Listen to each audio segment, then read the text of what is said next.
Okay, so what's up everyone, my name's Alex and this is going to be my first tutorial slash explanation of Pygame code. Now I've done this about 4 or 5 times and I couldn't bother to delete the code and explain it again. So all I'm going to do, instead of just writing it out, I'm just going to explain what it does, even though it's commented out. So when creating games in Pygame, the first initial thing you'll want to do is import Pygame. Now you do this by import pygame. Now this just imports the majority of Pygame, it doesn't import all of it. The next thing you want to do, or well, you don't have to do this, but it's just best practice to, is type in from, then space, and then pygame full stop locals import, and then a space, then asterisk. Now what this does, it just imports additional modules that Pygame won't think that the average user will need. So I think this is to do with things such as, adding levels onto it, adding additional, not music, but adding additional classes, all these things to do with mathematics. Remix the word mathematics there, how sick am I?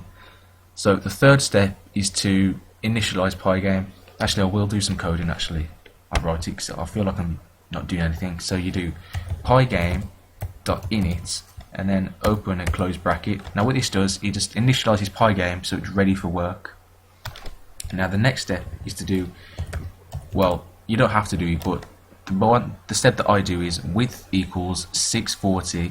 So what this will do is, I'll use this later and set it into in this function here, and I'll set it to 640 wide. So what this does, it sets Pygame screen to 640 pixels wide, and as you can see, there's also a height one which equals 480, and this means the height of the screen will be equal to 480 pixels. So that sets the height and width of the screen. And the next part, which is, it's just like a little cool title at the top of the screen. It's hard to explain without actually seeing it. It's better if you see it and then I explain it. So what I've done is I've put title equals pygame.display underscore, well, pygame.display.set underscore caption. Now why they call it caption I don't know, I'd rather just call it title. And then to create the actual caption, you'll need an open bracket, and then in quotation marks, which is a string in Python, you'll need to type in whatever you want. The majority of people just call it the name of the game, or the names of their games, just so people know what the game's called. It's just like a little copy. It's not copyright, but it's just cool to have the name of your game and the top of it. It makes it feel like a lot more important than the game actually is. So I've just called it Pygame Tutorial 1 because this is my first tutorial. And then the last thing to do in this tutorial is create the actual surface and create the actual screen that the user will see. Now to do this, you do pygame.display.set underscore mode. Now for this you'll need 2 open brackets and 2 closing brackets, and inside you don't have to put the variable names that you created, you can put any numbers that you wanted to. So I could set the width, or I could set this value to 1000, and this would make the screen 1000 pixels wide. And if I set this here to 500, it will set it to 500 high. So in the pygame.display.set underscore mode function, the left value is always the width, and the second value is always the height.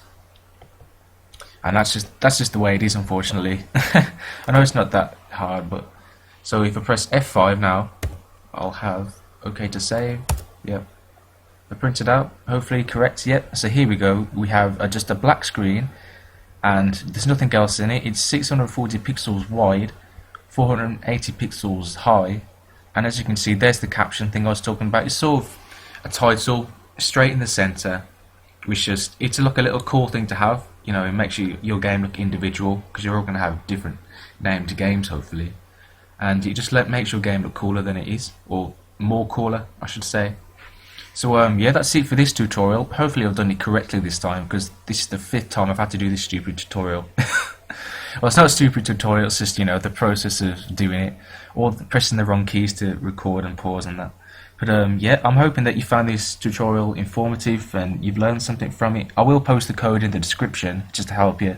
If you just want to copy and paste and mess around with it, then yeah, feel free to do so. And yeah, so thanks for watching. See you later. Bye.